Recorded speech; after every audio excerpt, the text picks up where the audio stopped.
Me llamo Sofía. Crecí en un rancho a las afueras de Tlaxcala, un lugar donde el cielo parece más grande y los nopales crecen tan altos que podrían tapar el sol. Mi infancia fue sencilla: correr entre los matorrales, ayudar a mi abuela con las gallinas, escuchar el viento que silbaba por las noches. Pero había algo en ese rancho que siempre me ponía los nervios de punta: los cerros que lo rodeaban. No sé por qué, pero cuando los miraba desde lejos, sentía que ellos también me miraban a mí. Tenía 9 años cuando pasó lo que nunca he podido olvidar. Mi abuela, que era curandera, me enseñó desde chica a reconocer las hierbas del campo. Decía que cada planta tenía un espíritu, una voz que podías escuchar si ponías atención. Yo la seguía a todas partes, con mi canastita de mimbre, recogiendo romero, epazote o manzanilla. Ella siempre decía: «Mija, el cerro te cuida, pero no lo hagas enojar». Yo no entendía qué quería decir, pero asentía para no preocuparla. Era una tarde de verano, de esas en las que el calor te abraza y el cielo se pinta de un naranja tan intenso que parece que el mundo está ardiendo. Mi abuela estaba en el patio, cortando ramas de romero para un té. Me miró con esos ojos que parecían ver más de lo que decían y me pidió que fuera al cerro a buscar manzanilla. «No te alejes mucho, Sofía, y no te tardes, que ya va a oscurecer». Agarré mi canasta, me puse mis guaraches y caminé hacia el sendero que conocía como la palma de mi mano.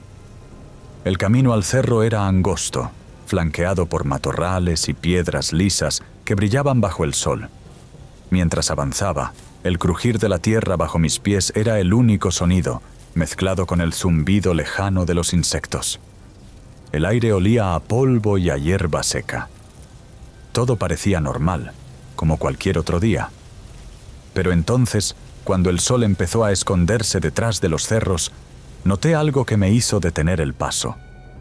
Mi sombra, proyectada en el suelo, no se movía como debía. Yo caminaba recto, con la canasta apretada contra el pecho, pero la sombra parecía ir más despacio, como si tuviera su propio ritmo.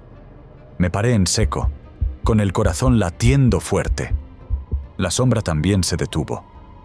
Miré alrededor, esperando ver a alguien, algún animal, cualquier cosa que explicara lo que estaba pasando. Pero no había nadie. Solo el sendero vacío y las siluetas de los árboles que se alargaban como dedos oscuros. Sacudí la cabeza, pensando que era el cansancio o el calor jugándome una mala pasada. Seguí caminando, más rápido, con la mirada fija en el suelo. Entonces lo vi de reojo. La sombra levantó un brazo, pero yo tenía los dos pegados al cuerpo, sosteniendo la canasta. Un escalofrío me recorrió la espalda, como si alguien hubiera soplado aire frío en mi nuca. Me detuve otra vez, con la respiración entrecortada. La sombra imitó mi movimiento, pero ahora parecía más grande, más delgada, como si no fuera mía. Giré la cabeza, buscando a alguien detrás de mí, pero el sendero seguía desierto. El zumbido de los insectos se había apagado, y el silencio era tan pesado que podía escuchar los latidos de mi propio corazón. Traté de calmarme. «Es tu imaginación, Sofía», me dije. Caminé hacia un claro donde el sol aún pegaba fuerte, esperando que la luz borrara esa sombra extraña. Pero Número, ahí estaba, nítida, pegada a mis pies como si tuviera vida propia, y entonces hizo algo que aún me hace temblar al recordarlo. Giró la cabeza, como si tuviera cuello, y me miró. No sé cómo explicar esa sensación. Era como si unos ojos invisibles me atravesaran, como si supieran quién era, qué pensaba, qué temía. Grité. No fue un grito fuerte, más bien un chillido ahogado que se me escapó sin querer. La canasta se me cayó, y las pocas flores que había recogido se esparcieron por el suelo. Corrí hacia la casa, con el aire quemándome los pulmones. No miré atrás, pero sentía que algo me seguía. No eran pasos, no era un sonido. Era una presencia, como si la sombra estuviera justo detrás de mí, respirando en mi nuca. Tropecé con una raíz, pero no me detuve. Solo quería llegar a la casa, a los brazos de mi abuela, al calor del fogón. Cuando llegué al patio, mi abuela estaba ahí, con un cuchillo en la mano y un montón de romero en la mesa. Me abrazó fuerte, preocupada. «¿Qué te pasó, mija? Estás pálida». Entre sollozos le conté lo que vi. La sombra, el brazo que se movió solo, la cabeza que me miró. Ella me escuchó en silencio, acariciándome el pelo. Pero cuando terminé, no dijo nada. Solo me llevó adentro, me dio un té de manzanilla y me mandó a la cama. «El cerro a veces juega con los niños», fue lo único que dijo. «Mañana se te olvida». Pero no se me olvidó. Esa noche no pude dormir. Cada vez que cerraba los ojos, veía esa sombra girando la cabeza. El cuarto estaba oscuro, pero la luz de la luna entraba por la ventana, dibujando formas en la pared. Me tapé con la cobija, como si eso pudiera protegerme. En algún momento me pareció escuchar un crujido afuera, como si alguien caminara en el patio. Me asomé por la ventana, con el corazón en la garganta, pero no vi nada. Solo los nopales, aquietos bajo la luna. Al día siguiente mi abuela fue a buscar la canasta. La encontró en el sendero, justo donde la había dejado. Pero estaba llena de manzanilla, perfectamente acomodada, como si alguien la hubiera recogido con cuidado. Mi abuela no dijo nada, pero la vi murmurar algo mientras quemaba un poco de copal en el patio. Nunca me explicó qué pasó, y yo no pregunté. Algo en su mirada me decía que era mejor no saber. Pasaron los días, y traté de convencerme de que todo había sido un sueño, un juego de mi mente. Pero no podía quitarme la sensación de que algo me vigilaba. Cuando salía al patio, miraba el cerro y sentía un nudo en el estómago. A veces, al pasar por un charco o una superficie brillante, evitaba ver mi reflejo. No quería encontrarme con esa sombra otra vez. Han pasado 20 años desde entonces. Ahora vivo en la ciudad, lejos de los cerros y los nopales. Pero hay noches en las que sueño con ese sendero. En el sueño, camino sola, y la sombra está ahí, siguiéndome. A veces se queda quieta, observándome. Otras veces se acerca, y juro que puedo sentir su aliento frío en mi cuello. Me despierto sudando, con el corazón a mil, y corro a encender la luz. Lo peor es que no siempre es un sueño. Hace un par de años estaba en un parque con mi sobrina. Era un día soleado, y ella jugaba en los columpios. Me senté en una banca, mirando el suelo. Entonces lo vi. Mi sombra, proyectada en la grava, movió un brazo. Pero yo estaba quieta, con las manos en los bolsillos. Me levanté de un salto buscando una explicación. No había nadie cerca, ningún árbol que pudiera causar ese efecto. Corrí hacia mi sobrina, la tomé de la mano y me la llevé de ahí. No sé qué fue lo que me siguió en el cerro. No sé si era un espíritu, un recuerdo o simplemente mi miedo tomando forma. Pero hay algo que no puedo ignorar. Cada vez que paso por un lugar con sombras largas, miro al suelo. Y a veces, solo por un segundo, mi sombra no se mueve como debería. Historia 2. El reloj que no avanzaba. Me llamo Miguel. Hace 15 años vivía en un pueblo pequeño en Michoacán, un lugar donde el tiempo parecía ir más despacio. Las casas eran de adobe, las calles de terracería, y por las noches la oscuridad era tan densa que podías sentirla en la piel. Yo tenía 22 años, trabajaba en el campo sembrando maíz y vivía con mis padres en una casa modesta al borde del pueblo. Mi vida era sencilla: despertarme con el canto de los gallos, trabajar bajo el sol y regresar a casa cuando el cielo se volvía morado. Pero una noche, en un camino que había recorrido 1000 veces, el tiempo se detuvo. Y no estoy hablando de una metáfora. Era un viernes de verano. Había quedado de ir a una fiesta en el pueblo vecino, a unos 3 kilómetros de distancia.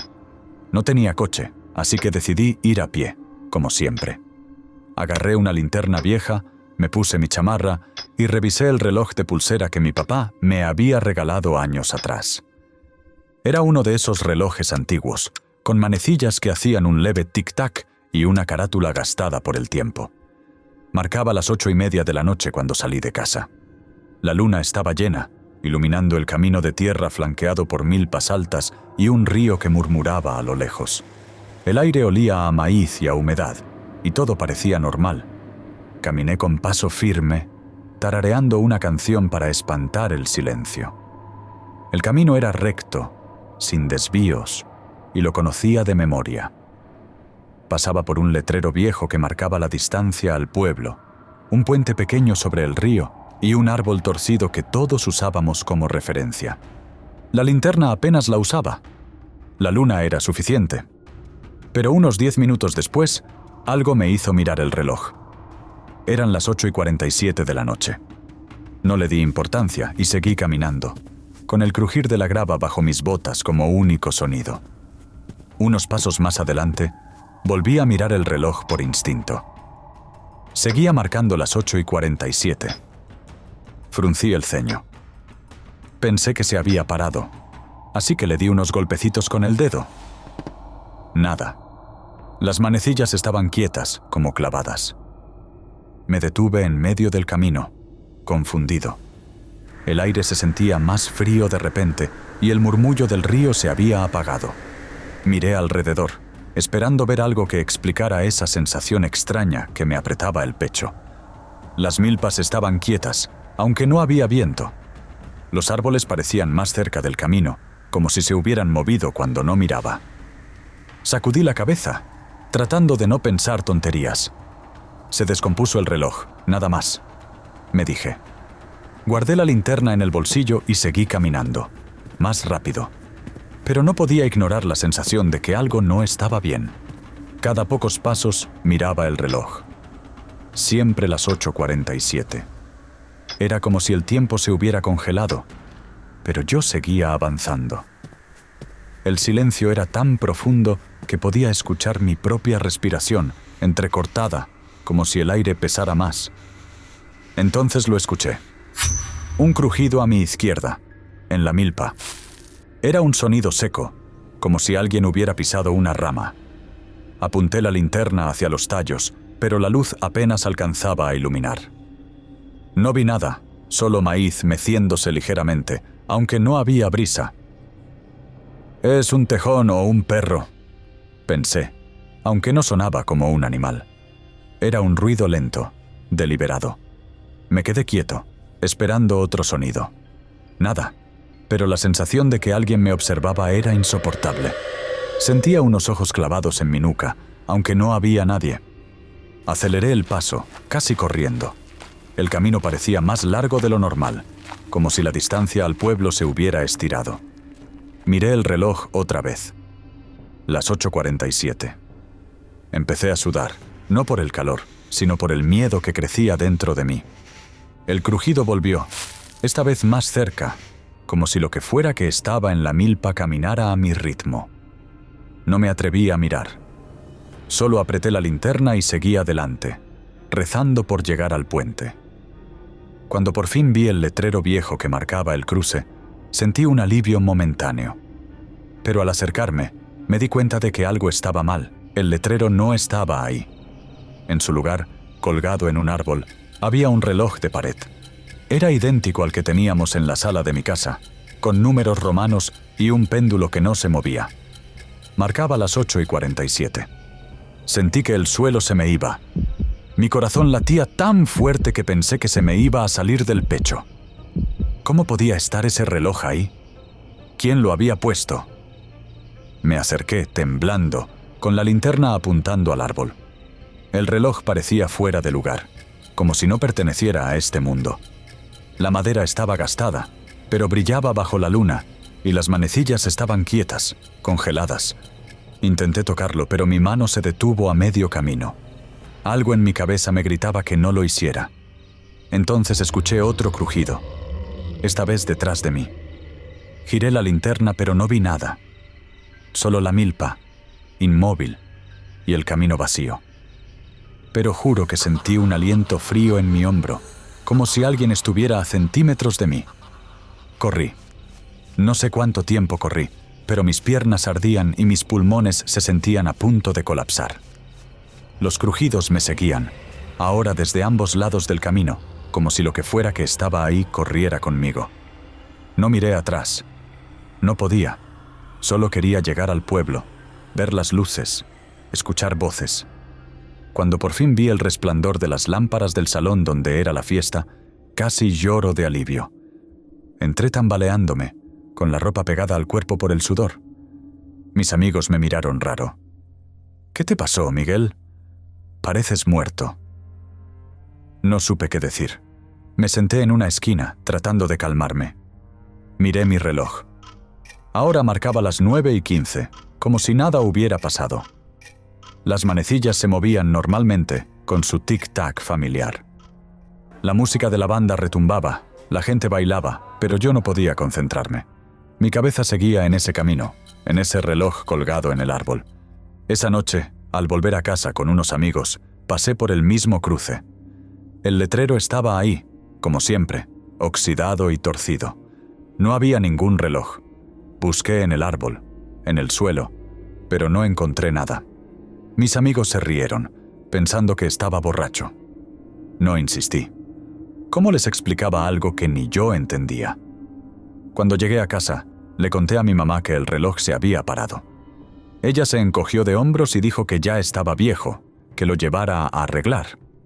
Mi papá, que estaba escuchando, solo comentó: «Ese camino siempre ha sido raro. Mejor no andes solo de noche». No dijo más, pero su tono me dio escalofríos. Nunca volví a usar ese reloj. Lo guardé en una caja y compré uno nuevo, digital, que no tuviera manecillas.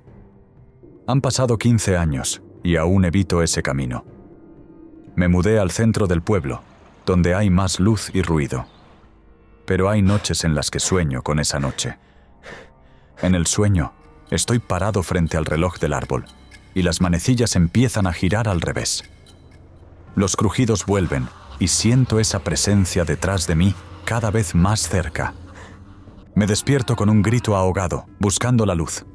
Lo peor no son los sueños. Hace un par de meses estaba en casa, viendo tele. Era tarde y la casa estaba en silencio. Fui a la cocina por un vaso de agua y pasé por la sala. El reloj de pared, el mismo que vi en el árbol, estaba ahí, colgado como siempre. Pero marcaba las 8:47 y las manecillas no se movían. Me quedé paralizado, con el vaso en la mano. Entonces escuché un crujido, no en la casa, sino en mi cabeza, como si viniera de otro lugar. Apagué la luz y corrí a mi cuarto. No sé qué pasó esa noche en el camino. No sé si fue un truco de mi mente, un espíritu, o algo que no tiene nombre. Pero desde entonces, no uso relojes. Y cuando estoy solo, a veces siento que el tiempo se detiene. Y juro que escucho un crujido, como si algo aún estuviera esperándome en la milpa. Historia 3. La puerta que no abría. Me llamo Clara. Cuando tenía 17 años, mi familia se mudó a una casa vieja en el campo, a las afueras de Guanajuato. Era una construcción de adobe con paredes gruesas, un patio lleno de hierbas silvestres y un pozo seco que parecía tragarse la luz. Mis papás la compraron porque era barata, aunque estaba medio en ruinas. Decían que con un poco de trabajo sería un hogar. A mí me gustaba, a pesar de los crujidos de la madera y el olor a tierra que nunca se iba.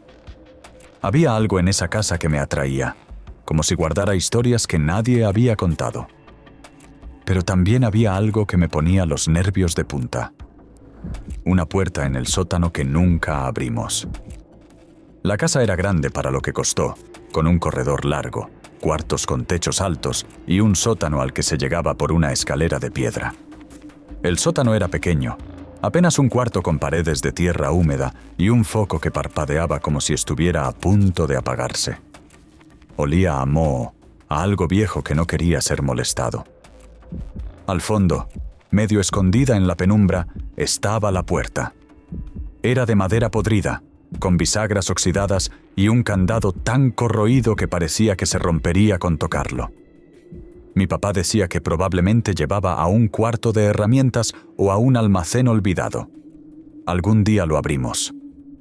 Prometía, pero nunca lo hacía. Mi mamá, que no creía en supersticiones, solo decía que le diera igual, que no había nada que ver. Yo no podía dejar de pensar en esa puerta. Cada vez que bajaba al sótano a buscar algo, una caja de trastos, una escoba, Sentía que me observaba. No era solo una puerta. Era como si tuviera ojos, como si supiera que yo estaba ahí. Intentaba no mirarla directamente, pero siempre terminaba haciéndolo. La madera estaba llena de grietas y a veces me parecía ver algo moverse detrás, aunque sabía que era imposible. Una vez, mientras subía las escaleras, juro que escuché un roce, como si alguien arrastrara los dedos por el otro lado. Corrí arriba y no volví a bajar por semanas. Una noche todo cambió. Era un sábado de otoño, y la casa estaba más silenciosa que de costumbre. Mis papás habían ido a una cena en el pueblo, y mi hermano menor, Luis, estaba en su cuarto jugando videojuegos. Yo estaba en mi habitación, leyendo una novela bajo la luz de una lámpara. Eran como las 3 de la mañana cuando me desperté de golpe, sudando, con el corazón latiendo como tambor. No recordaba haber soñado, pero sentía una urgencia extraña, como si algo me llamara. Mis pies tocaron el suelo frío, y antes de darme cuenta, estaba caminando hacia el sótano. No sé por qué. Era como si la puerta me hubiera susurrado mi nombre. Agarré una vela del comedor, porque el foco del sótano siempre fallaba, y una caja de cerillos. La casa estaba oscura. Solo se oía el tic-tac del reloj en la sala y el viento que golpeaba las ventanas. Bajé las escaleras con cuidado, sosteniendo la vela con manos temblorosas. La llama bailaba, proyectando sombras que parecían moverse solas. El aire en el sótano era helado, y el olor a humedad me pegó en la garganta. Cuando llegué al final de la escalera, vi algo que me heló la sangre. El candado de la puerta estaba en el suelo, roto en 2 pedazos. Me quedé paralizada. La puerta estaba entreabierta. Solo una rendija, pero suficiente para que un hilo de oscuridad se colara desde el otro lado. Desde esa rendija venía un murmullo, como un susurro que no alcanzaba a entender. Era bajo, rítmico, como si alguien recitara algo en un idioma que no conocía. Quise correr, gritar, pero mis pies estaban clavados al suelo. Era como si la puerta me tuviera atrapada, como si no me dejara ir. La vela temblaba en mi mano, y la cera caliente me quemó los dedos, pero no podía soltarla. Con el corazón en la garganta, me acerqué. No quería, pero algo me empujaba. Empujé la puerta con la punta de los dedos. La madera crujió, y el murmullo se detuvo. No había cuarto detrás, ni herramientas, ni nada que tuviera sentido. Solo oscuridad. Un negro tan profundo que parecía tragarse la luz de la vela. Y en esa oscuridad vi algo, un reflejo de mí misma, mirándome. Pero no era yo. Sus ojos eran vacíos, como pozos sin fondo, y su boca se curvaba en una sonrisa que no era mía. Era mi rostro, pero torcido, como si alguien hubiera intentado copiarlo y no lo hubiera hecho bien. Grité y solté la vela. La llama se apagó al tocar el suelo, y la oscuridad me envolvió. Tropecé hacia atrás, buscando la escalera a tientas. Mis manos rozaron la pared de tierra, fría y húmeda, mientras subía los escalones de 2 en 2. Llegué al corredor y corrí a mi cuarto, cerrando la puerta con llave. Me metí bajo las cobijas, temblando, con el eco de esa sonrisa grabado en la mente. No dormí. Cada crujido de la casa, cada susurro del viento, me hacía pensar que la puerta estaba ahí, esperándome. Cuando amaneció, mis papás ya habían vuelto. Bajé al sótano con mi papá, casi suplicándole que revisara la puerta. Estaba cerrada, el candado intacto, como si nada hubiera pasado. No había cera en el suelo, ni rastros de la vela. Mi papá me miró con esa mezcla de paciencia y duda que usan los adultos. Clara, fue un sueño. Estás muy estresada con la mudanza. Intenté explicarle, pero las palabras se me trababan. ¿Cómo le cuentas a alguien que viste tu propio rostro, pero no eras tú? Esa semana traté de convencerme de que había sido un sueño. Volví a mis rutinas. Ayudaba a mi mamá en la cocina. Llevaba a Luis a la escuela del pueblo. Estudiaba en mi cuarto. Pero no podía sacarme la puerta de la cabeza. Cada vez que pasaba por la escalera del sótano, sentía un escalofrío. Una noche, mientras lavaba los platos, miré mi reflejo en la ventana de la cocina. Por un segundo, juro que vi esa sonrisa otra vez, la misma que había visto en el sótano. Cerré los ojos y conté hasta 10. Cuando los abrí, era solo mi rostro, cansado y pálido. Nos mudamos un año después. Mis papás vendieron la casa a una pareja joven que quería arreglarla. Nunca les contamos lo de la puerta. ¿Para qué? Nadie nos creería. Desde entonces, evito los sótanos, los espejos oscuros, cualquier cosa que pueda mostrar un reflejo. Pero no siempre puedo escapar. Hay noches en las que sueño con esa puerta. En el sueño, estoy frente a ella y la abro. El reflejo sigue ahí, mirándome, pero cada vez está más cerca. Su sonrisa es más amplia y sus manos, que son como las mías pero no lo son, se estiran hacia mí. Hace un par de meses estaba en mi departamento nuevo, en la ciudad. Era tarde y me estaba lavando la cara antes de dormir. Al levantar la vista, vi mi reflejo en el espejo del baño. Todo parecía normal, pero entonces noté algo. Mi reflejo no parpadeó cuando yo lo hice. Se quedó mirándome, con esa misma sonrisa torcida. Apagué la luz y salí corriendo. No volví a usar ese espejo. Lo tapé con una sábana y compré uno nuevo. No sé qué había detrás de esa puerta. No sé si era un espíritu, un recuerdo atrapado, o simplemente mi miedo jugando conmigo. Pero hay algo que no puedo ignorar. Cada vez que veo un reflejo, siento que algo me observa. Y a veces, en el borde de mi visión, juro que veo una rendija de oscuridad, como si la puerta nunca se hubiera cerrado del todo.